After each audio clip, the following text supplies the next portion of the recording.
2015. Then 3 days later, on April 24th of 2015, he would post a $50,000 bail for the case out of Pasadena. So now he'd be a free man and be able to fight these cases from the street. But unfortunately, just 3 months later, on July 6th, he'd be arrested for felon in possession of a firearm and failure to appear in court for the Pasadena case. He would then post a $95,000 bail for that the next week, but he would go on the run directly after that. And these next charges that we're about to pull up make sense why he would go on the run. But don't forget that he's on the run for 2 burglary charges and 1 felon in possession of a firearm charge.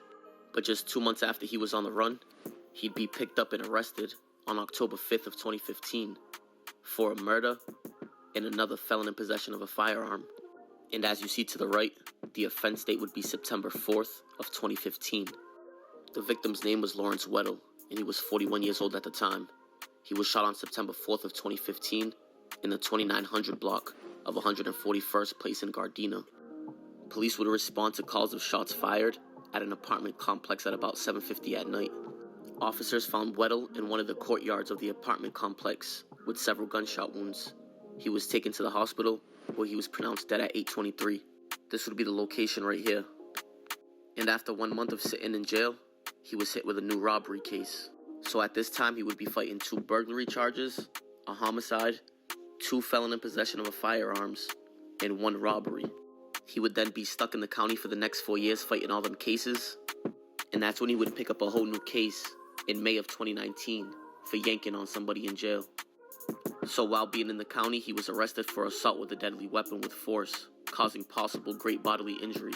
So now he would be fighting 2 burglaries, 1 homicide, 2 felon in possession of a firearm, and 1 robbery. And on top of that, they would add the assault with a deadly weapon. He was in the county jail from 2016 to 2022 fighting all these cases. That would be 8 years. The first case he would take a plea on was the assault with a deadly weapon. And as you see, he would take the plea deal on October 24th of 2019. But he wasn't sentenced until March 24th of 2022, where they gave him 2 years in state prison. But just 2 months after taking that plea, he would take another plea deal on the murder case and have it reduced to a voluntary manslaughter. He would get 8 months for the possession of a firearm and 11 years for the manslaughter. And then almost 9 years after catching his burglary case, they would finally sentence him for that. And as you can see right there,